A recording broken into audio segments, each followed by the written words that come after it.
Let people in. Welcome, everybody. Nice to see some friendly faces, or not yet. You can have your videos on or off. I am not fussy. Hello. Hi, Simon. Nice to see you. Hi. Hello. Do you have a All right, glass of red Simon. wine like Sarah? Maybe put in the chat where you're joining from and what you're drinking. I'm on the water. Sarah's on the wine. What Um, a surprise. Brilliant. Has everyone seen Sarah and I were just chatting about her video she uploaded on socials today? Has anyone else seen that? No? I highly encourage you to see Sarah fall over in her stock room and then upload the CCTV footage onto socials. And if that's not a marketing lesson, then I don't know what is. So the wine is maybe a bit medicinal to just help with Definitely, that. definitely medicinal. Yeah, It's always not the cause of it. definitely not. No, it was earlier on today. Did you accidentally have a caffeinated coffee? It was. I've been on decaf as well. Yeah, I've got no reason for it other than the fact that I'm a bit clumsy and I had boxed myself in. Well, I'm glad you could make it, Sarah, and everyone else. Um, I'm going to give people maybe another minute or so to join live while we wait for people to join. If you don't have a bit of paper and a pen handy, which I expect as stationery people you all will, but please have one handy because we're gonna work in the session. We're gonna get stuff done. So please have a bit of pen and paper ready, and then I'll share my screen. Like that. Can everybody see that? Okay, Yep. Yes. cool. I think Zoom is going to tell me if people join, so I will keep an eye on that. But welcome. I'm so glad you're here. And if you're watching this on catch up, that's absolutely fine, and you're very welcome here as well. So this is being recorded. You can have your cameras on or off. But don't worry about trying to capture everything or making loads of notes. But like I said, please grab a piece of paper and a pen and highlighters and all the other things that I'm sure you'll have, all your tools. Because this is very much a doing session. You're going to be writing things down. I can hear, maybe mute yourselves because I can hear myself echoing all over. Let me see if I can mute you. Um, yeah, I think that's everyone muted. So yes, we are going to get some stuff done. You are going to be writing things. So National Stationery Week is from the 11th till the 17th of May this year. That's about 3 weeks away, which I think is a really good amount of time to give you a bit of a runway for your marketing. It's not so far off that you are going to make massive plans and endlessly procrastinate, but it's also not so close, hopefully, that you are panicking about what you're going to say and what you're going to do for your marketing. So tonight we're going to get you in a great position, I hope, with your marketing. So a quick note on me, if you don't know me, I'm Karen from Goodness Marketing and I save good people from bad marketing. I work with small businesses, I work with larger organizations, and I've been running my business for the best part of a decade. And before that, I worked in marketing agencies and the not for profit sector in the UK and in South Africa, which is where I'm from. And now I live on the edge of Manchester and the Peak District in the wonderful Marple, where Sarah Laker from National Stationery Week has a shop. And it's a favourite stop, not just for me, but also for my dog Betsy, the marketing assistant, who loves it so much. I had to include these pictures that when we walk past, even if it's nighttime or a Sunday, she pulls to try to get into Sarah's shop because she loves the fuss. But you're going to see more of Betsy in a minute. So National Stationery Week, I'm a big fan. I ran one of these webinars last year as well because I love stationery and I love Sarah. But I think it is such a wonderful opportunity for you as a retailer, as a stationer, because you are not building buzz from scratch. You are being given this gift. You're plugging into something that already exists. It already has momentum. It already has an audience behind it. And stationery is one of those rare categories where people are genuinely enthusiastic. We get very excited about new notebooks and highlighters, and if you're me, post-its is my thing.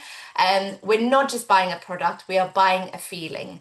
Even if we are, or even if you sell to consumers or to businesses, there is definitely an element of emotion, and that's going to make your job easier. And the thing that I think surprises people every year with National Stationery Week is that you don't have to create a lot of new stuff. I'm not here to tell you you need to now create loads of photos and write loads of content and things.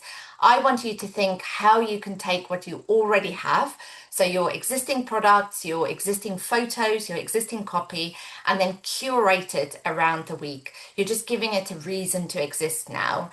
And that's what tonight is about. We're going to be using what you've got, and we're going to put a bit of structure behind it, and we're going to help you unwrap your National Stationery Week gift. So, a quick question for you. Please put in the chat yes or no if any of this sound familiar.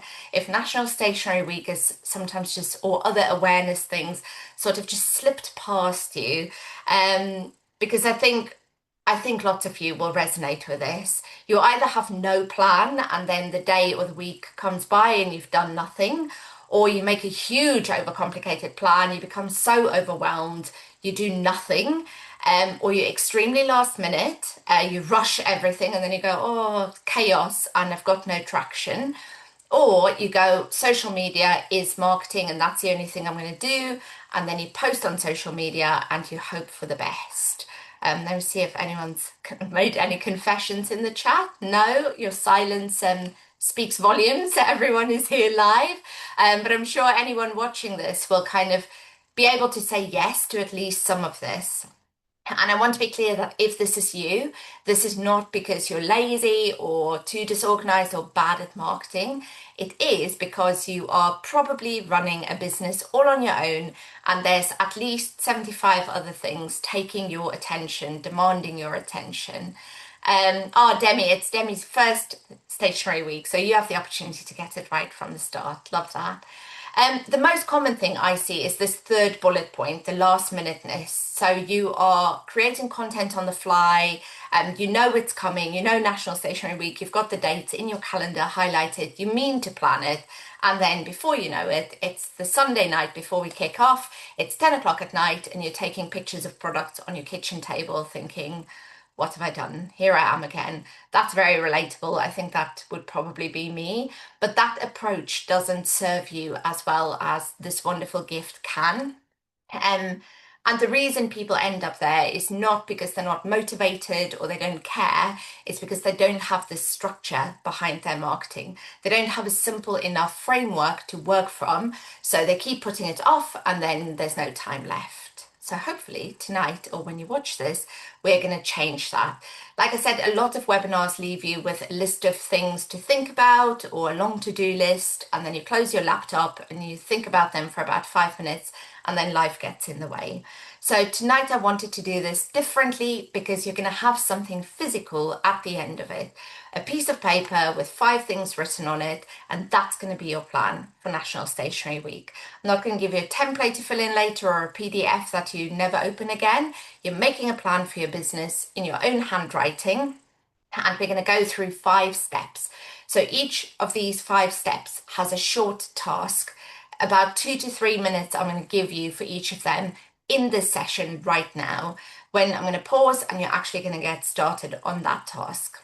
And by the time we've done all 5, your National Stationery Week marketing plan will exist. But now I'd love to introduce you to Betsy properly. Betsy's taken a break from being my marketing assistant, and here she is in her stationery shop, Betsy's Brilliant Biros. So they're an indie shop, stationery shop on the high street. They also sell online, and they sell both to the public and to other businesses. And much like you, Betsy juggles all the things. She chooses the product, she packages the orders, she hoovers the shop, she posts on social media. She's like an octopus, a wonderful magical retailer just like you. And if this sounds familiar, that's a good thing. Kind of elements, I've picked elements of hopefully all types of businesses, because tonight we're going to use Betsy's Brilliant Biros as our example. So we're going to have her as a working example. So for each step, I'll show you what Betsy does, and then you're going to do your version for your shop. And if it doesn't fit exactly because she's a dog and she has a very particular business, please adapt it to your situation, because the structure of the 5 steps matters more than the specifics. So let me show you the 5 steps of our plan. So these are 5 decisions for you to make tonight. And if you don't feel too confident that you can make it and stick with it, do the best you can. We're not here for perfection. But if you make these 5 decisions tonight, then you're going to have a coherent, focused week of marketing for National Stationery Week. Each one takes about 2 to 3 minutes to think through, and then together they make a plan. So we'll look at Betsy's first, and then we're going to do yours, and you're going to write it all down on your piece of paper. So very hands-on. So the first thing, before we get into the steps, I want you to do is this, which is get your paper out, and then I want you to think of an actual person, an actual buyer. So not demographics. We're not saying women in their 40s who like stationery with a dog, an actual human. So someone who's bought from you before, or the person you picture when you write your marketing, when you write a caption, when you write a product description. And then I want you to think what May, the month of May, will look like for them. Are they spring cleaning? Are they sort of waking up for the first time in 2026? Are they just back from Easter? Are they feeling a bit sluggish? Do they want to reset? Are they planning their summer holidays? Are they starting a new job or a new project? Are they running a small business and they feel like everything's a disaster and they need some organization? You don't need to write an essay, you just need 1 or 2 sentences. Who is this person and what's going on for them right now? So, this is your first task. I'm going to give you 2 minutes and then I'll bring us back. If you're watching this on catch up, fast forward 2 minutes.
Right, don't worry if it's not perfect. If you have a bit of an idea, that's great.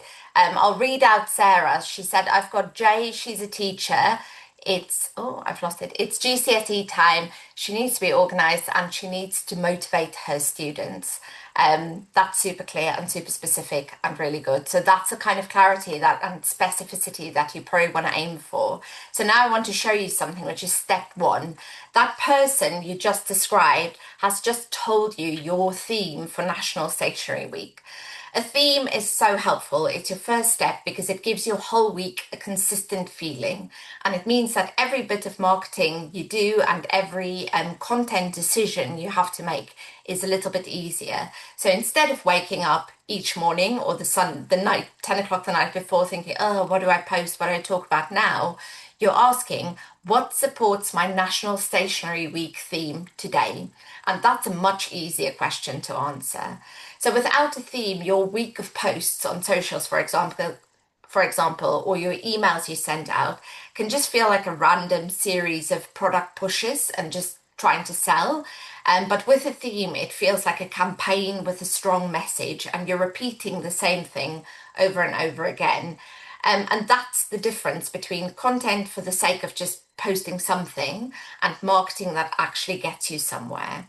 So here are three themes that work really well for stationery. And I think most businesses will land in one of them. So that customer that you just wrote down, see if you recognize them in one of these. So fresh start, they are turning a new leaf in this moment. Maybe it's a new job or a new month or after Easter, spring energy, wanting to feel sorted and ready. And May is perfect for that kind of vibe.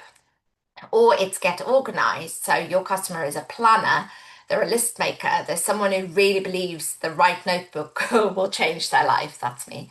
Or, and Sarah confesses as well. Or if you sell to businesses, maybe it's someone who looks at their team setup and they think we need to sort this out, and stationery is the answer.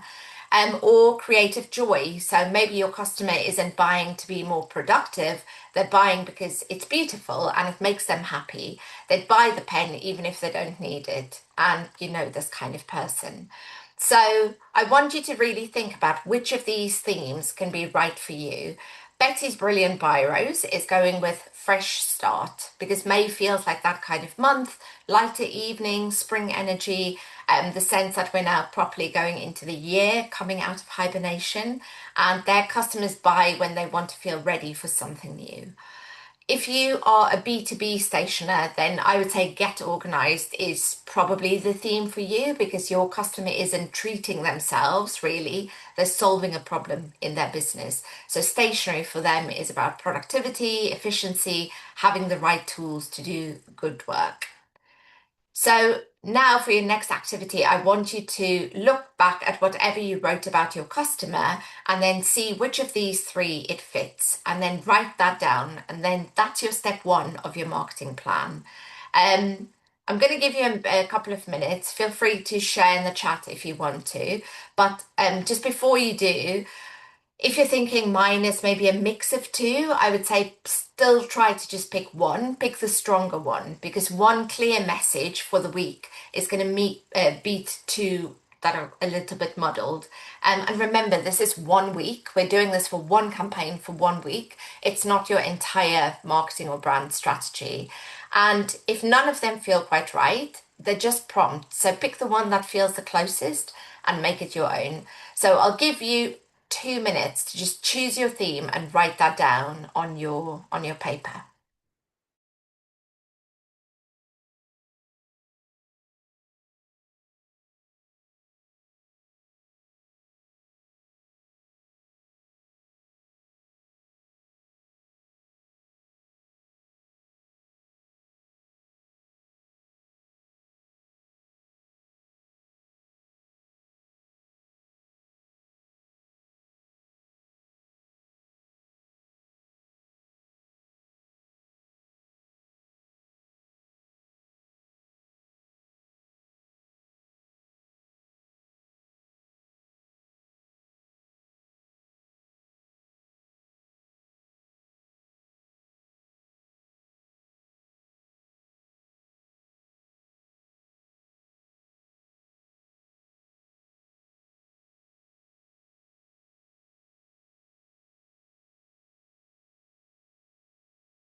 Okay, it looks from the chat that we have some themes. So well done. You've got step one of your National Stationery Week marketing plan. Now we're going to move on to step two. So step two is hook.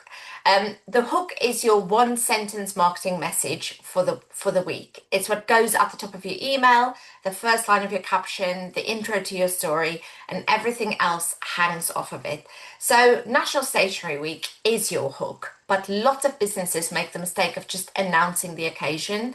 It's National Stationery Week, and then it's like, cool, and what now? That is a calendar notification, not a hook. Your hook wants to give people a reason to act. And there's this formula that you can try, which connects it to your theme. So the formula is it's National Stationery Week, the perfect time to, and then you turn your theme into action. Now, hooks, if you listen to any marketing advice out there, people talk about having a hook, which is a bit of clickbait and like making people stop the scroll. And that kind of hook is important. But in this case, I want you to not feel the pressure to try to make it brilliant or super clever. This is about it existing and being super clear. So clarity here is more important than being clever. You want someone to read it and immediately understand who it's for and why you are saying this now. So if you can get that clarity, then it's done its job. So for Betsy's Brilliant Biros, we've got it's National Stationery Week, the perfect time to give yourself the fresh start you've been waiting for. It's quite a mouthful, that one. But um, every piece of marketing this week will come back and connect to that sentence or some version of it. So, like I say, you don't have to use the exact same words every time, but the idea stays the same. Because by repeating this, it's National Stationery Week, and here's my theme, and here's how you can put it into action. You're reinforcing that theme and you're showing people now is a good time for them to take action. And by taking action, we mean buy from you. And then because you're sharing that message all week, your words, your products, your images, everything feels really coherent. And then therefore you're much louder in people's minds because you're repeating a version of the same thing again and again. So now it's over to you again. I want you to try this formula and write your version. I've given you some prompts there to get you started. So things like, um, it's the perfect time to treat yourself to something you'll actually use every day, or just buy the nice pen, you deserve it. So I want you to play around with this and see how you can create a little formula where you mention it's National Stationery Week, you link somehow to your theme, and remember the goal is not perfection, it's just to have the start of a plan. I'd love it if you shared in the chat, but I'll bring us back in 3 minutes either way.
Right, this one's tricky. So do not worry if you don't have it perfect. Please come back to it.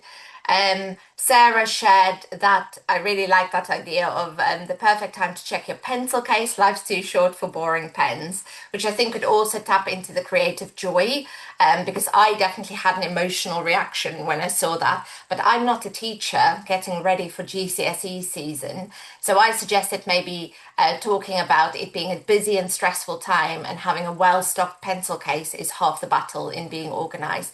So this is where you want to come back to what it is that's happening in their life and their emotions they're experiencing. So that bit that you wrote at the start, what's happening for them in May, what is their motivator? If they were to come into your shop physically, what would you say to them? What things would you direct them to?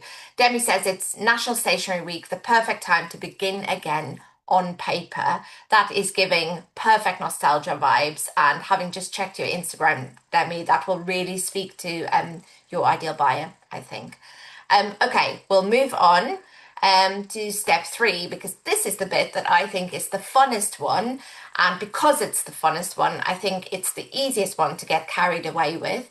Betsy's tail is wagging at the mere thought of curating products for National Stationery Week. So I know the temptation. You want to show everything because you love everything you have available. Don't. Resist the temptation because too much choice and people end up buying nothing. So what I want to challenge you to do is to curate a collection of maybe 3 to 5 products for National Stationery Week. Think of it like a front table. Everything else is still there in the background. You're just making it dead obvious to people where to look first. So our Betsy is going with 4 things. She's chosen a similar color palette. She's including her highest margin item. It's simple, it's curated, it feels like a proper focused campaign that supports her theme of fresh start.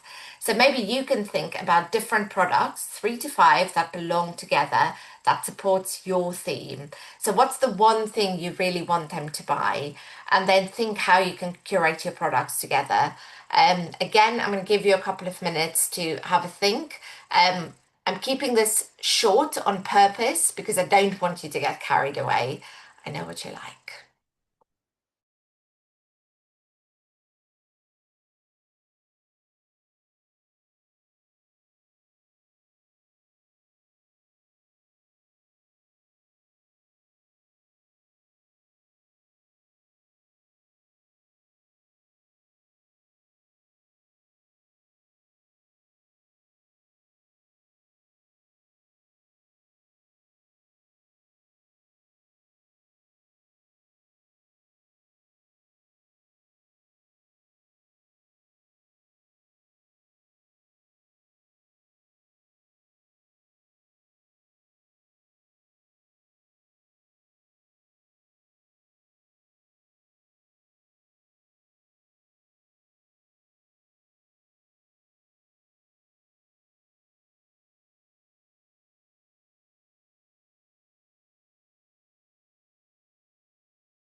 Right, Sarah shared her curated collection there. Hero product will be highlighters as they make revision so much better, alongside erasable pens for revision notes and a list pad for Jay to help keep her organized. So that's lovely. 3 perfect products to really speak to the theme and to where she is at the moment in her life.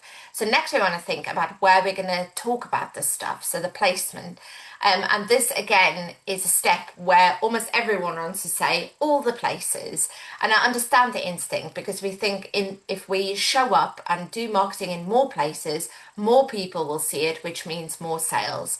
But that maths doesn't work because if you're running this alone, spreading yourself thin across all the marketing channels means none of them gets done properly.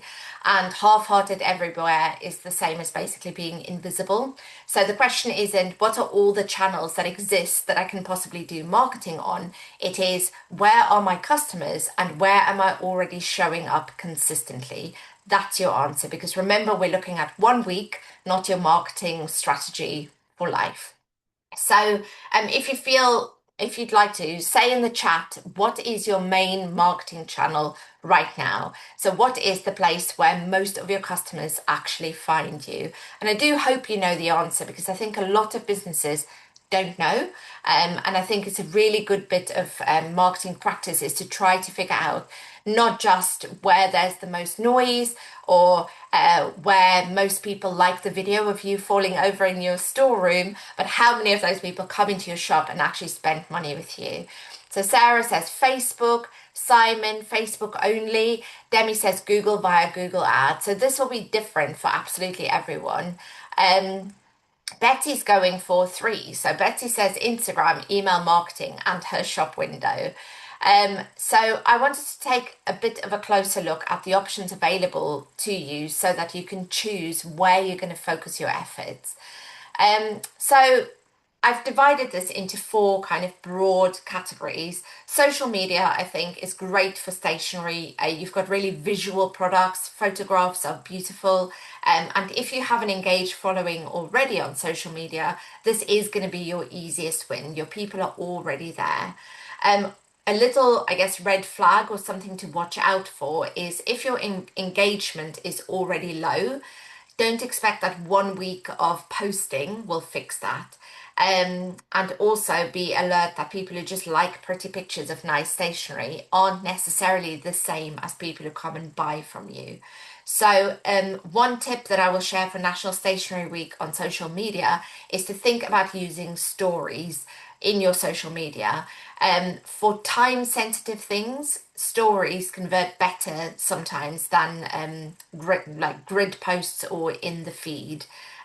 Or use both, but definitely think about how you can use stories if you don't already. The second place that you can think about is email. I think email is massively underused for small businesses. Quick show of hands if anyone does email. No, it's the hand. Oh, there we go. Demi's kind of half-heartedly saying yes. Even a small list of people who actually want to hear from you and have said, yes, please send me your stuff and then buy things from you will always be more important and more valuable to your business than being seen by thousands of people who just go meh and scroll past. I'm not saying that if you don't currently have an email list, make this your big debut in people's inboxes during National Stationery Week. That's not what I'm going to say because that will just be weird for everyone. If you don't have email set up, though, I really encourage you to think about doing that. Come see me after class if you need help. I can help you with it. But if you do have a list, an email list, and you do regularly email people, then I would say send at least a couple of emails during National Stationery Week. Maybe an email at the start of the week, maybe a nudge midweek, showing your curated collection. The third place to think about, the third channel is physical. Again, I think this is underestimated or sometimes a bit of an afterthought. So if you have a physical space, if you have a shop, that is going to be your biggest marketing asset for National Stationery Week. Maybe you set the bar very high for yourself, but this is one of those cases where please don't get so bogged down into trying to make it perfect. A handwritten sign will stop people in their tracks, rather than a perfectly designed graphic that never sees the light of day. Think maybe about flyers in complementary local businesses, in local cafes, gift shop, yoga studio, bookshop, wherever. Flyers can still do real work for physical shops. Just make sure it's somewhere relevant. It doesn't have to be the prettiest thing you've ever designed. Just make it obvious that something is happening, and that's it. And then another, probably even more underused than email marketing, is other people's audiences. So, especially if your business is new or maybe you've neglected your audience, which happens, instead of now trying to grow your audience massively so you can sell to them in National Stationery Week, think about whether you can borrow someone else's. So, find someone who already has your buyer's attention. That can look like a collaborative post on social media, maybe with some of your suppliers or people who sell similar things to you or complementary things. It could be a newsletter mention, it could be a feature in the local press, a short, friendly email to the local journalist saying, I'm taking part in National Stationery Week. Here's what I'm doing. Here's why stationery is still such an emotive thing for people. Here's why stationery shops aren't going anywhere. All of that is worth sending. Most people don't bother. You should. Someone else's audience email list, tapping into their audience in that way, that can be worth 10 times more than their social followers because those people have actively chosen to hear from that person. And if they mention you in their newsletter, that's an endorsement. If they vouch for you, that trust that they've put in that person transfers to you. And that makes warm reach rather than cold. Um, and with any of these other people's audiences, my top tip is to make it easy for them to say yes and give them everything they need so they can share it in under 5 minutes. It could be a little summary, a little blurb that they can just pop in their newsletter, or you offering to make the collaborative reel or whatever it is and just adding them onto it. So I'm going to give you a couple of minutes to just write down on your paper what is going to be your lead channel for National Stationery Week. And then I want to add you to add a sentence that says why. Because I don't want you to go Facebook because that's what I always do. Say why. So this is where my customers are, or this is what's already working for me, or I've always said with a supplier we're going to do something together. And then if you have capacity, maybe add a second channel that you're going to add to that. So I'll give you a couple of minutes. Tell me in the chat if you want what your lead channel is going to be.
I love reading your plans. This is so good. So Demi says, not sure which to lead with.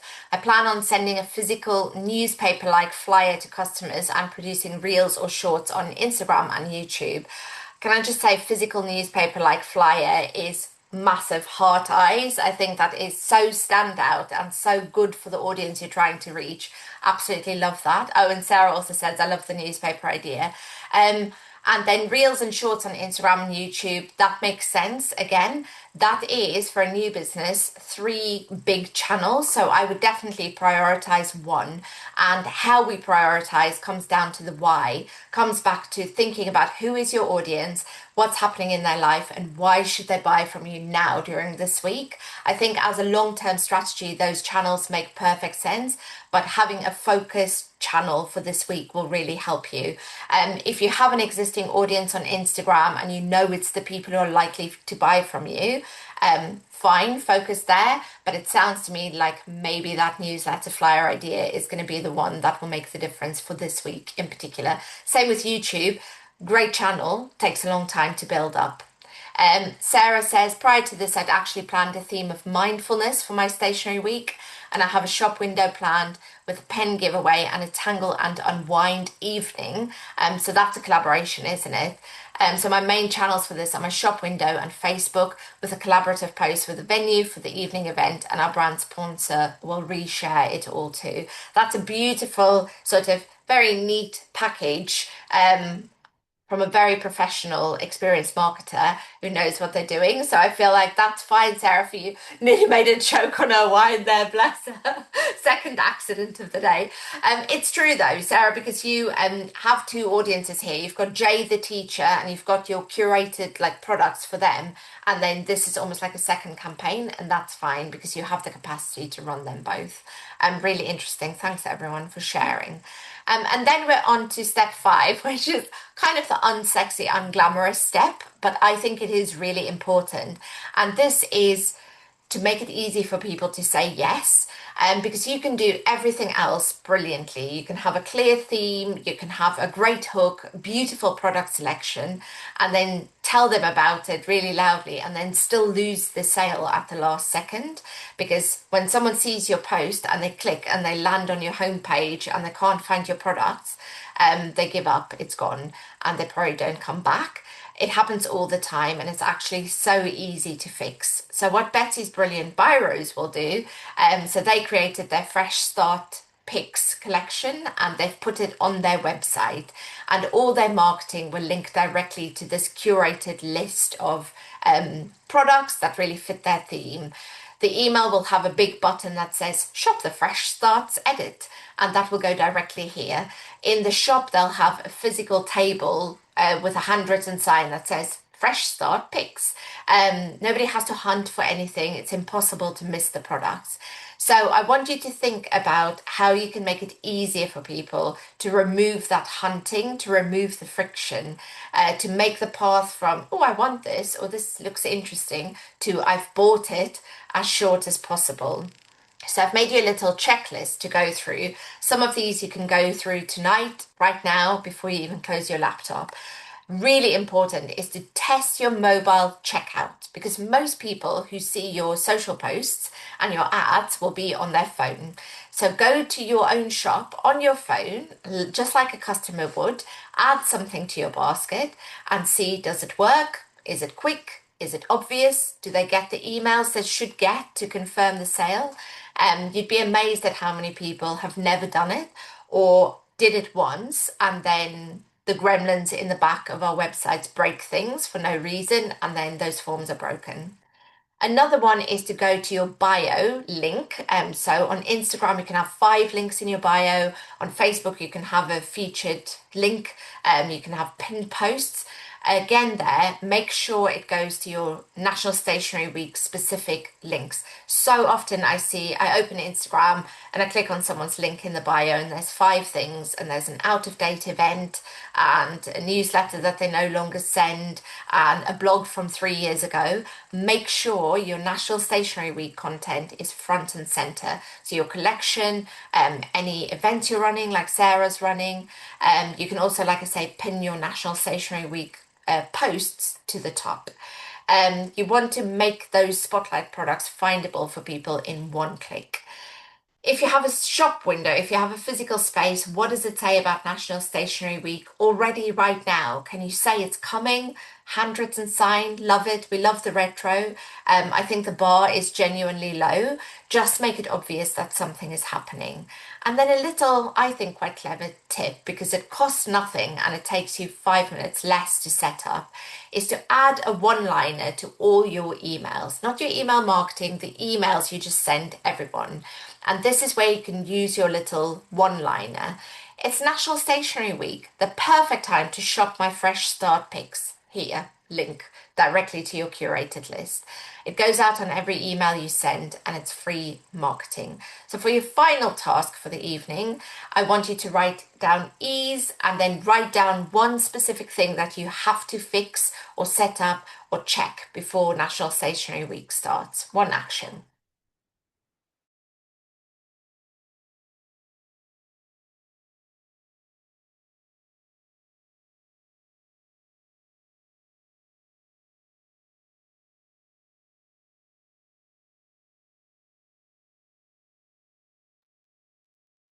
Right, so now you have a plan.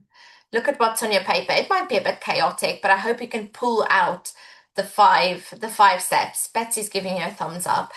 So you've got your theme, you've got the story you're telling, the overarching idea, you've got your hook, your one sentence, why now matters. You've got your products, hopefully, you've chosen your lead channel, and you're going to make it simple to buy. So that is a real marketing plan, and it's something you can action. It's not a mood board or a list of things you might do one day. It's five specific decisions you've made tonight for your business that you can act on in the next 3 weeks. Um, you're allowed to keep this simple. I think so often we're absolutely inundated with overcomplicated, complex marketing ideas. This is 1 week. It's not a rebrand. It's not a building your marketing strategy from scratch. And having a focused, simple week of marketing is always going to be better than having an ambitious, complicated plan that never quite gets done. So I really believe the businesses that will make the most out of National Stationery Week are not the ones necessarily with the biggest budgets or the most followers. They're going to be the ones who show up consistently with a clear message in the right place and speak to the right people. And that's what you've just built. So now you need to make it real. I want you to take these actions. Take a picture of your piece of paper that you've written, because if you're anything like me, there's bits of paper floating anywhere, so please don't lose it. So take a picture of that piece of paper on your phone. It will take you a few seconds and it means you don't lose that plan or forget about it by Thursday. Then this week, I want you to write your first piece of content using your hook, featuring maybe one of your chosen products, linking to the right place. Done. That's your first National Stationery Week marketing asset created. And then make sure before you start the week to fix one friction point. So whether that is checking your mobile checkout, correcting the email that gets sent, or your welcome email if you have an email marketing, fix that thing.